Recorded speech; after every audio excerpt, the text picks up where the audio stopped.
Hey, salut, moi c'est Franck Bervaux, étudiant en méchatronique. Je lance ainsi ma chaîne YouTube Ensemble Bidouillon en abrégé EB.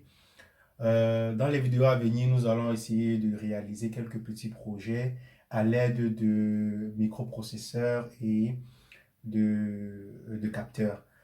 Donc, les microprocesseurs, on va essentiellement travailler avec de Arduino Uno et on va peut-être évoluer plus tard dans d'autres types de processeurs. Donc, pour débuter, je vais vous présenter donc quelques petits éléments indispensables pour la suite de nos différents projets. Et cela donc intervient notre premier élément qui est la platine d'expérimentation, encore en anglais, un breadboard. Donc, avant de commencer, générique.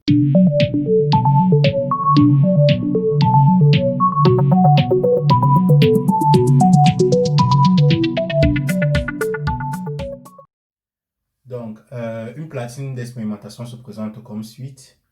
Vous avez différentes dimensions. Pour ceux qui font électrotechnique, méchatronique ou encore des filières techniques, vous avez déjà dû rencontrer ce genre de platine d'expérimentation, mais ils sont généralement plus larges avec des entrées vraiment plus gros, euh, dû au fait que les éléments qu'on utilise sont autres que ceux qu'on va utiliser dans nos différentes vidéos ou bien qu'on va utiliser présentement. Vous voyez, vous avez des entrées vraiment plus petites en termes comme une matrice qui tend de 1 jusqu'à 30 pour la longueur, qui tend de A jusqu'à J pour la largeur. Comme vous pouvez le remarquer, vous avez pour la masse, c'est-à-dire le côté négatif, bon, soit pour la masse, soit un pôle négatif, vous avez une ligne pour le pôle négatif, ou bien pour la masse, et vous avez une ligne pour un pôle positif. En ce qui concerne les entrées, elles sont connectées entre elles de ce côté-ci, allant du haut vers le bas, c'est-à-dire toute cette ligne-ci. Les entrées sont connectées entre elles, de même que pour le pôle positif. Et vous avez donc ce côté qui se reflète là, et c'est le même principe que celui que je viens d'expliquer. Et en ce qui concerne les entrées du milieu, elles sont connectées parallèlement entre elles. C'est-à-dire, vous avez toute cette ligne-ci connectée entre elles et ainsi de suite, de même que celle-ci. Mais il ne faut pas oublier, cette ligne carrément au milieu sépare notre platine en deux. Donc, vous avez là cette ligne ici qui est connectée, cette ligne qui est connectée, mais les deux lignes ne sont pas connectées entre elles. Donc, il faudra faire beaucoup attention à ça dans nos différents circuits.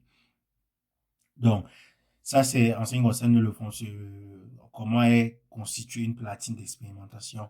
Nous allons pour la suite effectuer quelques différentes mesures en ce qui concerne l'intensité de courant et une tension électrique.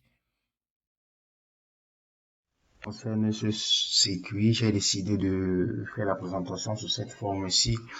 Vous me direz en commentaire si vous aurez préféré avoir cela live et ce pourrait donc faire une amélioration pour les vidéos à suivre. Ici, je tiens à préciser l'alimentation en pôle positif et la masse ne sont pas connectés. On va le faire bien après. J'ai donc aussi décidé de vous présenter le circuit sur papier et c'est ce même circuit là qui est présenté sur la platine d'expérimentation.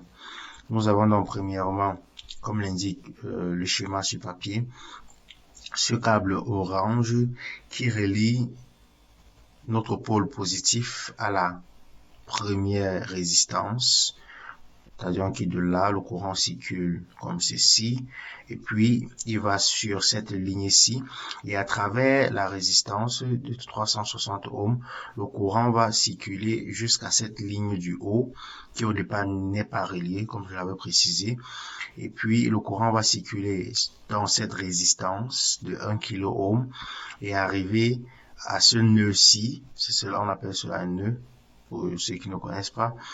À ce nœud-ci, il va donc se diviser en cette résistance et l'autre dans cette résistance ici. Les deux résistances de fin sont reliées directement avec la masse, comme l'indique le schéma ci-dessus.